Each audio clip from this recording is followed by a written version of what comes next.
existe un mundo mejor. Quédate a disfrutarlo, que juntos somos un montón. Y a este montón que juntos somos, ya saben que si dejamos de estar juntos no somos más este montón, le proponemos a partir de este momento nuestro ejercicio cotidiano de radio.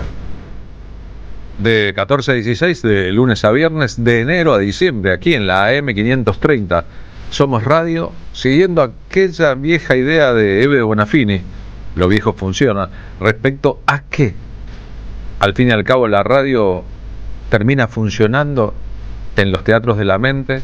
Nosotros creemos posible combinar nuestras respectivas imaginaciones.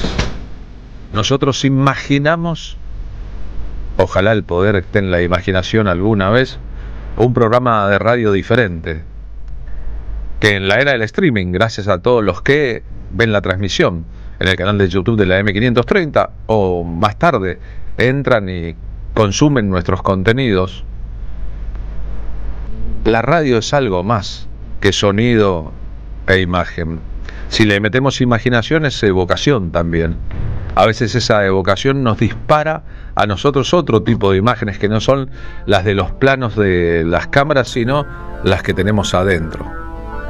Es difícil escuchar a Eve o mencionar a Eve sin pensarla, sin pensar en su imagen, en su pañuelo, en sus labios pintados. Es difícil mencionar a Gardel sin que nos vengan las fotos del pasado o las imágenes del pasado, o escuchemos su voz aunque su voz no esté sonando. Si nosotros nos predisponemos desde la imaginación a abrir las puertas de la percepción, las experiencias pueden ser diferentes, y como de experiencias diferentes se trata la vida, les proponemos este trato. Ahora que tal vez somos más que nunca aquí en la M530, después les contamos las novedades técnicas, y a nosotros nos parece importante poner todo esto que significa hoy la radio, todos los elementos que convergen en un programa de radio, a favor de una agenda propia. Porque he aquí el asunto dramático de la comunicación en el mundo. ¿Quién plantea las agendas? ¿De qué están hablando los medios de comunicación? ¿En cuánto se parece lo que hablan los medios de comunicación, lo que reflejan, lo que cuentan, lo que inventan, a las necesidades de su público? Y entonces nos encontramos ahí con un asunto importante para nosotros. ¿Qué comunicamos y para quién comunicamos? Y nosotros creemos que dentro del marco de la guerra de culturas que atraviesa la humanidad casi desde siempre, los empáticos y los no empáticos, los que quieren mejorar las cosas y los que van a perpetuar el orden vigente porque se ven favorecidos por él, estamos seguros de que pertenecemos a este lado de las cosas y jamás al otro, y por ende no debemos caer en la trampa que nos tienden de tratar la agenda de ellos. La agenda debe ser la nuestra, los puntos de vista deben ser propios, y tal vez en esta dilucidación de qué agenda tratar nos va una parte del futuro de la propia humanidad, porque aún la comunicación contrahegemónica muchas veces pisa el palito y gasta palabras, salivas, imágenes, sonido, tiempo en aquello que luego se diluirá rápidamente, aquello que llaman la noticia. Y en cambio, las cosas profundas, los medios de comunicación son también medios de formación, es reemplazada rápidamente por la fruslería que vence como un yogur en un supermercado. En Montevideo, Uruguay, el 3 de septiembre de 1940, nació uno de los escritores que más le gustaba a Eve Bonafini. De hecho, solía leerles a distintas personas los textos del hombre que conocimos como Eduardo Galeano. El Eduardo Galeano que escuchamos, que consumimos, que vemos, fue el producto final de su propia formación, que fue muy interesante, como dibujante, como escritor. Uno diría que como historiador aficionado, Eduardo Galeano fue formándose a sí mismo con la salida del trabajo en los medios de comunicación, el periodismo gráfico como un modo de llevar adelante su propia vida. Era un tipo muy amigo de sus amigos y muy afecto a narraciones que con el tiempo fue perfeccionando, de tal manera que tuvo una obra literaria muy grande que incluyó un mega éxito las venas abiertas de América Latina, que terminó influyendo sobre la historia y sobre el modo de contarla, y sobre los líderes políticos de una manera muy interesante, por su experiencia, por su trabajo en la comunicación, en el periodismo en Uruguay y en la Argentina también. Galeano tuvo la oportunidad además de vincularse a grandes líderes de la historia, incluyendo ahí, entre otros, al Che Guevara y a Salvador Allende, incluyendo ahí a Perón y a Eve Bonafini. Tuvo relaciones, entrevistas, pudo narrar cosas sorprendentes al respecto, y básicamente el modo y la forma de narrar, completamente novedosos para la comunicación, hicieron de él uno de los grandes. Cuando Madres de Plaza de Mayo cumplió sus primeros 20 años, en un trabajo de producción de Emilio Cartoy Díaz, una serie de figuras muy importantes dijeron o hicieron sus magias para dedicarles esas magias a las madres. En el caso de Galeano, dijo un pedacito de su famoso texto Derecho a Soñar. Vaya uno a saber cómo será el mundo más allá del año 2000. Tenemos una única certeza: si todavía estamos ahí, ya seremos gente del siglo pasado. Peor todavía, seremos gente del pasado milenio. Pero aunque no podemos adivinar el mundo que será, bien podemos imaginar el que queremos que sea. El derecho de soñar no figura entre los 30 derechos humanos que las Naciones Unidas proclamaron a fines de 1948, pero si no fuera por él, por el derecho de soñar y por las aguas que da de beber, los demás derechos se morirían de sed. Las ideas claras, el lenguaje diferente, una voz, una entonación, digamos un estilo por demás distintivo. Sueñan las pulgas con comprarse un perro. La colombiana Liliana Montes, con salir de pobres, cantando un extraordinario texto de Galeano llamado Los Nadies. Pronto, la buena suerte, que llueva cántaros,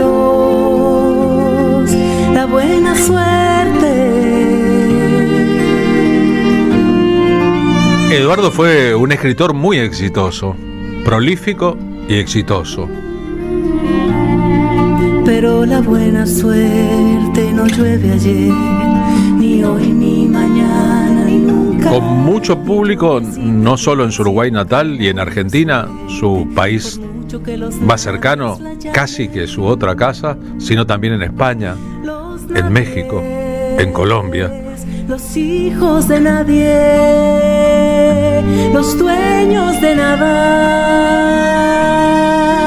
los nadies, los ninguno, ninguneados, corriendo la liebre, muriendo la vida, jodido, re jodidos.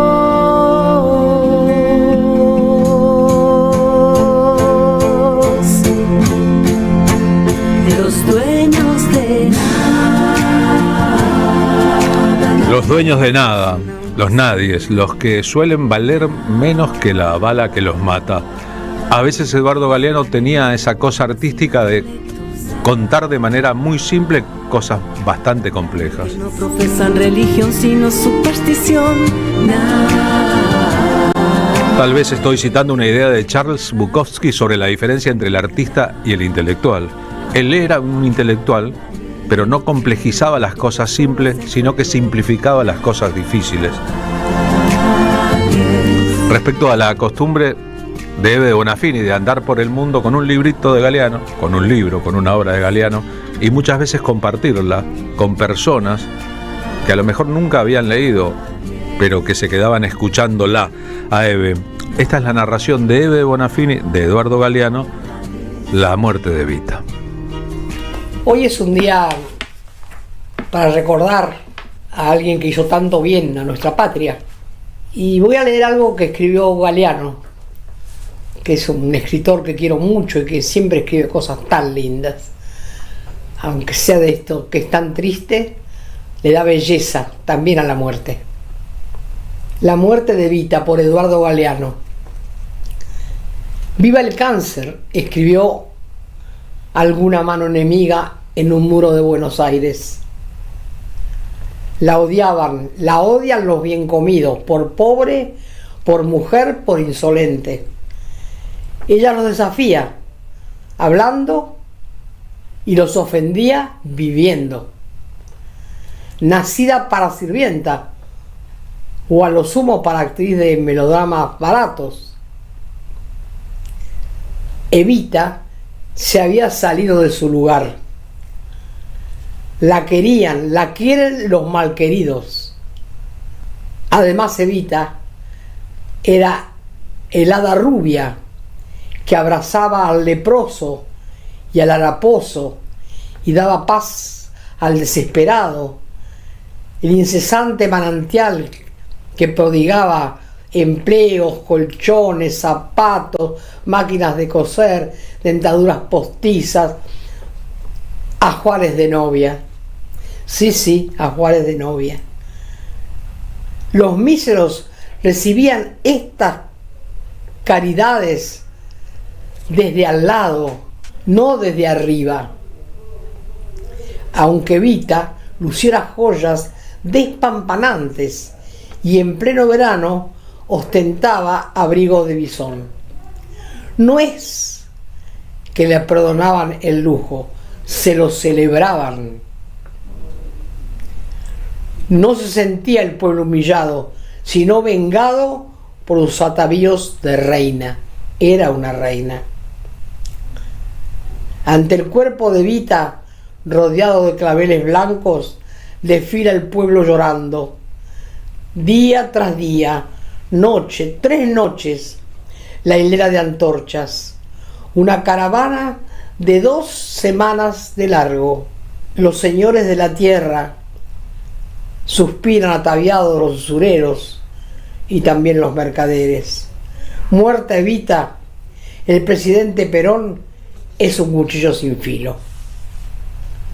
Eva vive para todos nosotros para siempre y es un ejemplo de vida para seguir. Muy difícil, pero es un ejemplo de vida para seguir.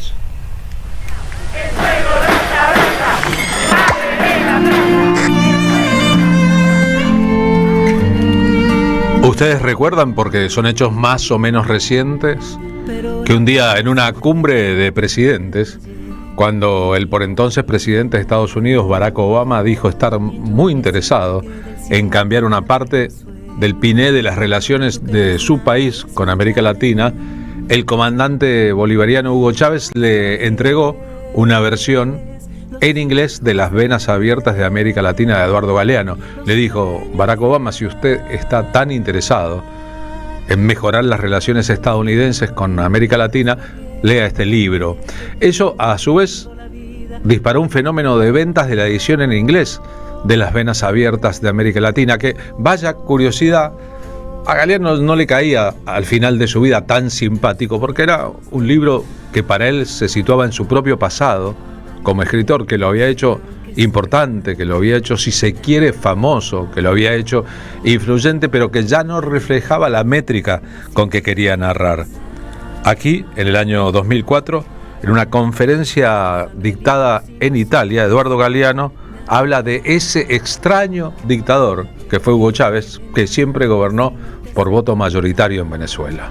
El caso más claro, más escandaloso de manipulación de la opinión pública mundial es hoy por hoy el caso de Venezuela. En el teatro, en el gran teatro del bien y del mal, hay una distribución de funciones entre los ángeles y los demonios. Y Hugo Chávez es uno de los principales demonios. Es un dictador desde el punto de vista de las fábricas de la opinión pública mundial. Hugo Chávez es un dictador, es un extraño dictador, sin embargo. Ganó 8 elecciones en 5 años y ahora, recientemente, en el referéndum, fue el primer presidente en la historia de la humanidad que puso su cargo a disposición de la gente. Y ganó 6-4, 60% contra 40%, en unas elecciones a las que yo asistí como observador. Y puedo dar testimonio de que fueron elecciones transparentes, donde por primera vez se logró evitar que votaran los muertos, que en Venezuela tenían la mala costumbre de votar. Entonces Venezuela es un país extraño donde ocurre esto y al mismo tiempo uno asiste a las denuncias por la falta de libertad de expresión. Uno enciende la televisión y en la pantalla de la televisión hay un señor que dice: aquí no hay libertad de expresión. Y uno enciende la radio y en la radio hay una voz que clama: aquí no hay libertad de expresión. Y uno abre el diario y hay un título enorme que dice en el diario: aquí no hay libertad de expresión. Hubo un solo medio de comunicación clausurado en Venezuela en los últimos 5 años, el Canal 8 de televisión, pero no fue clausurado por Chávez, sino por estos demócratas que tomaron el poder a través de un golpe de Estado durante 48 horas. Y en esas 48 horas cerraron todo. Cerraron la Asamblea General, anularon la Constitución, o sea, extraña dictadura y extraños demócratas, ¿no? Sí, yo creo que hay ahí un divorcio ejemplar, el divorcio entre la realidad real y la realidad virtual que los medios muestran como única realidad posible. ¿Y cuál es la explicación de eso? Muy sencillamente, les cuento que en Venezuela había 5 millones de personas sin derechos cívicos, porque no tenían documentos, y los hijos no podían ir a las escuelas porque no tenían partida de nacimiento. Eso es lo que Chávez está cambiando, porque en pleno paraíso petrolero, en lo que se llama la Venezuela saudí, había 1,5 millones de analfabetos que ahora se están alfabetizando.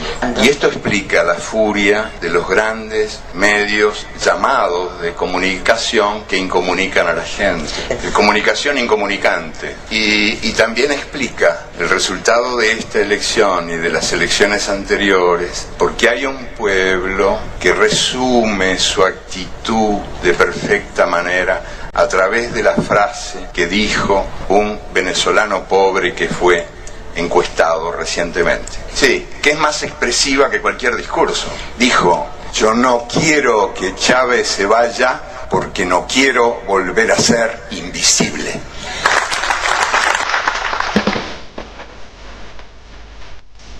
Poner su propio aparato de comunicación al servicio de las ideas. No voy a abundar sobre la actualidad, pero ¿cuánta actualidad? Joan Manuel Serrat cantando La mala racha, letra de Eduardo Galeano.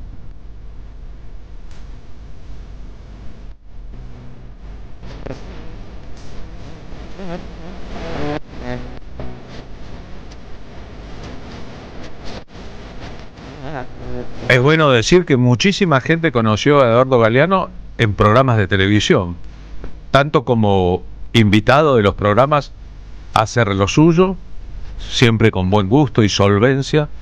Nadie dijo mejor que Eduardo Galeano los textos de Eduardo Galeano, como en programas propios. Cuando el Canal Encuentro era el Canal Encuentro, Eduardo Galeano tenía un programa en que además podía explayarse sobre sus textos clásicos y llevar la agenda de un texto por cada día del año. Una idea que partió o se convirtió también en uno de sus libros finales. Los que tuvimos la oportunidad de conocerlo, de dialogar con él, sabemos, y eso se refleja mucho en su obra, que fue, como Osvaldo Soriano, como Roberto Fontana Rosa, como Juan Sasturain, un escritor, un intelectual, un hombre de la cultura interesadísimo por el fútbol.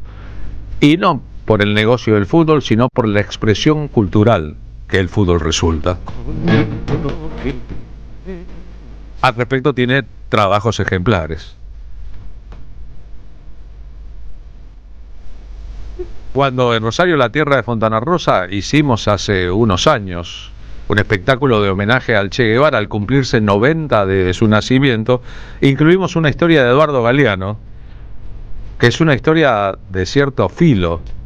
Cuenta qué pasó cuando se atrevió en Cuba, en la Cuba revolucionaria, a sugerir en tono de broma, él no lo entendió así, al Che Guevara, que por jugar al béisbol, estamos compartiendo una imagen del Che jugando al béisbol en la transmisión de streaming de la M530 a través de YouTube, él era un traidor. Cuando el Che abre la puerta del despacho, dice, los uruguayos, yo entro antes que los otros y le planto en la cara un ejemplar del Granma, del diario cubano. Ahí estaba, en primera página, él con un bate de béisbol. Entonces le meto el diario en la cara y le digo, traidor. Al principio se quedó así, después le vino un ataque de risa que no podía parar. Y me dio un abrazo, me dijo, te entiendo, traidor, evidente, con un bate de béisbol. ¿Cómo era posible? Y cuando se terminó de reír me dijo, es la primera vez que alguien me llama traidor y sigue vivo.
...1973, Santiago de Chile, la Casa de Allende.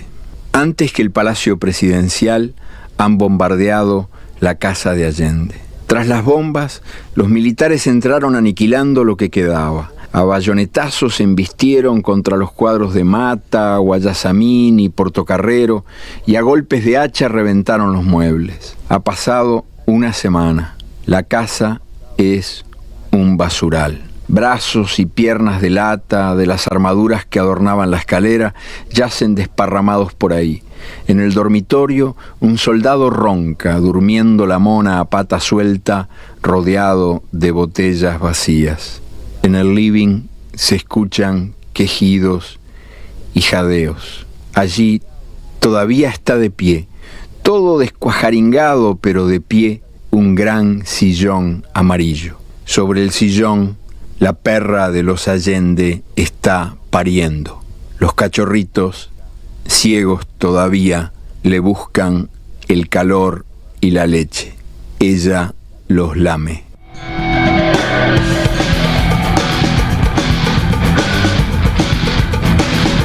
Podríamos decir que durante la etapa de este siglo que le tocó vivir, Eduardo Galeano encontró,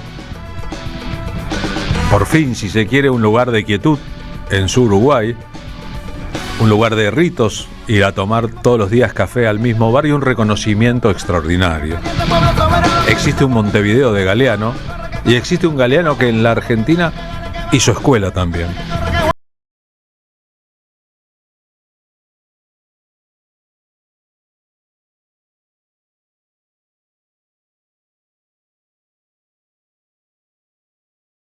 partió rumbo al lugar en que vivirá por siempre para aquellos que lo quisieron. Eduardo Galeano transformó un texto previo, la idea de los hombres que son como fueguitos, para homenajear al presidente argentino. Ningún fuego es igual a otro fuego. Algunos fuegos bobos, no alumbran ni queman, pero otros fuegos arden la vida con tantas ganas que no se puede mirarlo sin parpadear, y quien se acerca se enciende. Néstor Kirchner fue uno de esos fuegos y será difícil apagarlo.